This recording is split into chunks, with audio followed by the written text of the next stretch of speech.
আপনি কি জানেন মানুষ হলো বহুরূপী। তারা স্বার্থের জন্য তোমার সাথে ভাব দেখাবে। যেদিন তার তোমার কাছ থেকে তার স্বার্থ ফুরিয়ে যাবে, তারপর আর তাকে পাবে না।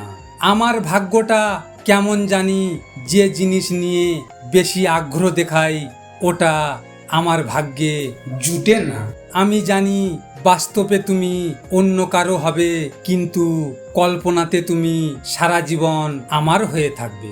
যাদেরকে আমরা ভালোবাসি একটা সময় তারা বদলাতে বাধ্য করে, আবার বদলে গেলে দোষী করে। তারা থাকতে মূল্য দেয় না, আর চলে গেলে বেঈমান বলে। পর কখনো আপন হয় না, যতটুকু হয় সেটা তাদের স্বার্থের কারণেই হয়। আমার কি ভাগ্য, তুমি দেখো, তোমার জন্য নিজেকে পরিবর্তন করতে চেয়েছিলাম। দিন শেষে তোমার পরিবর্তন দেখে আমি নিজেই অবাক হয়ে গেলাম। একটা সত্যি কি জানেন, মানুষ আপন সাজে, তবে কেউ আপন নয়। তারা শুধু স্বার্থের জন্য আপন হয়। বারবার প্রমাণ পাচ্ছি, তবুও শিক্ষা হয় না আমার সাথে কথা না বলে যদি তুই খুশি থাকিস, তবে তুই বিশ্বাস কর, তোর সেই খুশি আমি কখনোই নষ্ট করব না। তোমাকে বোঝাতে পারলাম না, তাই নিজেকে বুঝিয়ে নিলাম আমি তোমার যোগ্য না। প্রথম প্রথম তার ব্যবহার দেখে মনে হতো সে আমাকে সব থেকে বেশি ভালোবাসে। এখন তার ব্যবহার দেখে মনে হয় তার লাইফে গিয়ে হয়তো অনেক বড় ভুল করেছি। নিজের বলে ভাবছো যাকে, সে কি আসলে নিজের হয়? কখনোই হয় না।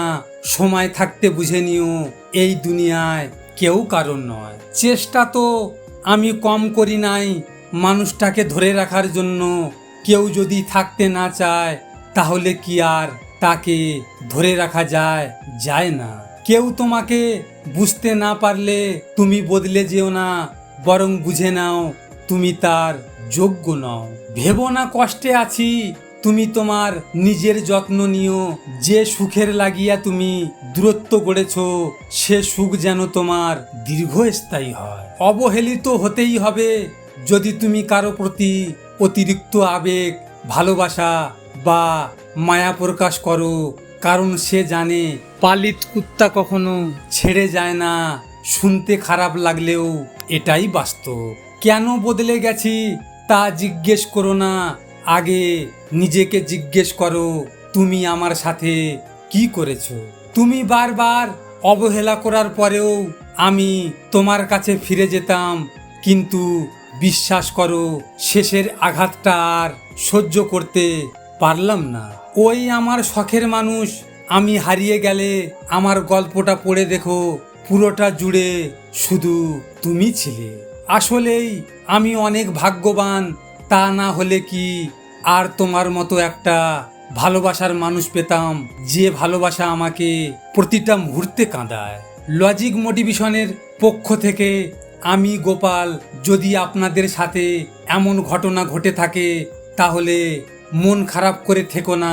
সময়ের সাথে সাথে সব কিছু বদলে যায়। মনে রেখো, তোমার জন্য ভালো কেউ অপেক্ষা করে বসে রয়েছে। ভিডিওটি শেয়ার করো তোমার প্রিয় মানুষের সাথে, অথবা যে তোমার ভালোবাসাকে অবহেলা করেছে তার সাথে।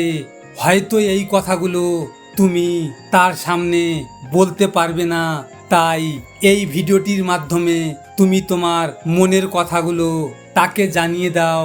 সব শেষে তোমরা ভালো থেকো, নিজের খেয়াল রেখো। ধন্যবাদ।